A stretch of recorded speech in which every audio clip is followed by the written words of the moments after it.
شروع اللہ کے نام سے جو بڑا مہربان نہایت رحم والا ہے۔ مومنو، اگر تم میری راہ میں لڑنے اور میری خوشنودی طلب کرنے کے لیے مکے سے نکلے ہو تو میرے اور اپنے دشمنوں کو دوست نہ بناؤ۔ تم تو ان کی دوستی کے پیغام بھیجتے ہو اور وہ دین حق سے جو تمہارے پاس آیا ہے منکر ہیں، اور اس باعث سے کہ تم اپنے پروردگار خدا تعالی پر ایمان لائے ہو، پیغمبر کو اور تم کو جلا وطن کرتے ہیں۔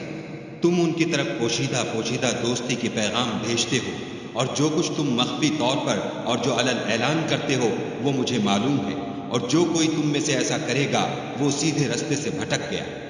اگر یہ کافر تم پر قدرت پالیں تو تمہارے دشمن ہو جائیں، اور ایذا کے لیے تم پر ہاتھ بھی چلائیں اور زبانیں بھی،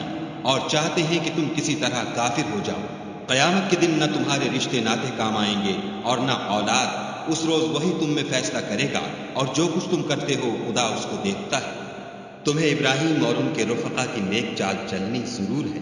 جب انہوں نے اپنی قوم کے لوگوں سے کہا کہ ہم تم سے اور ان بتوں سے جن کو تم خدا کے سوا پوجتے ہو بے تعلق ہیں، اور تمہارے معبودوں کے کبھی قائل نہیں ہو سکتے، اور جب تک تم خدا واحد پر ایمان نہ لاؤ ہم میں تم میں ہمیشہ کھلم کھلا عداوت اور دشمنی رہے گی۔ ہاں، ابراہیم نے اپنے باپ سے یہ ضرور کہا کہ میں آپ کے لیے مغفرت مانگوں گا، اور میں خدا کے سامنے آپ کے بارے میں کسی چیز کا کچھ اختیار نہیں رکھتا۔ اے ہمارے پروردگار، تجھی پر ہمارا بھروسہ ہے اور تیری ہی طرف ہم رجوع کرتے ہیں، اور تیرے ہی حضور میں ہمیں لوٹ کر آنا ہے۔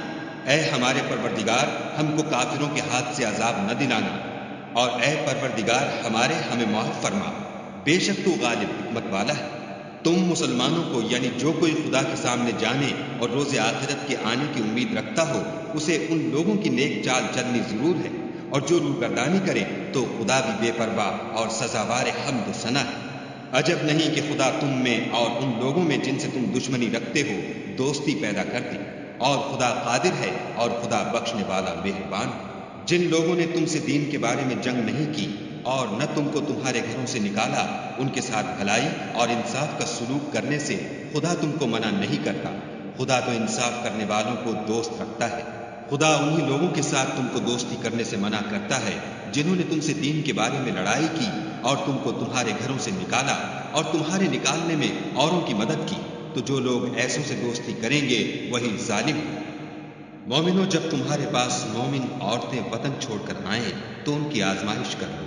اور خدا تو ان کے ایمان کو خوب جانتا ہے۔ سو اگر تم کو معلوم ہو کہ مومن ہیں تو ان کو کفار کے پاس واپس نہ بھیجو کہ نہ یہ ان کو حلال ہیں اور نہ وہ ان کو جائز، اور جو کچھ انہوں نے ان پر خرچ کیا ہو وہ ان کو دے دو، اور تم پر کچھ گناہ نہیں کہ ان عورتوں کو مہر دے کر ان سے نکاح کر لو، اور کافر عورتوں کی ناموس کو قبضے میں نہ رکھو، یعنی کفار کو واپس دے دو، اور جو کچھ تم نے ان پر خرچ کیا ہو تم ان سے طلب کر لو، اور جو کچھ انہوں نے اپنی عورتوں پر خرچ کیا ہو وہ تم سے طلب کر لیں۔ یہ خدا کا حکم ہے جو تم میں فیصلہ کیے دیتا ہے، اور خدا جاننے والا حکمت والا ہے۔ اور اگر تمہاری عورتوں میں سے کوئی عورت تمہارے ہاتھ سے نکل کر کافروں کے پاس چلی جائے اور اس کا مہر وصول نہ ہوا ہو، پھر تم ان سے جنگ کرو اور ان سے تم کو غنیمت ہاتھ لگے تو جن کی عورتیں چلی گئی ہیں ان کو اس مال میں سے اتنا دے دو جتنا انہوں نے خرچ کیا تھا، اور خدا سے جس پر تم ایمان لائے ہو ڈرو۔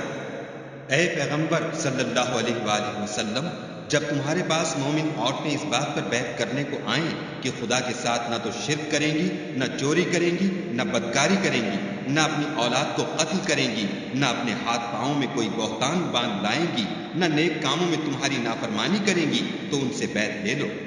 اور ان کے لیے خدا سے بخشش مانگو، بے شک خدا بخشنے والا مہربان ہے۔ مومنو، ان لوگوں سے جن پر خدا غصے ہوا ہے دوستی نہ کرو، کیونکہ جس طرح کافروں کو مردوں کے جی اٹھنے کی امید نہیں، اسی طرح ان لوگوں کو بھی آخرت کے آنے کی امید نہیں۔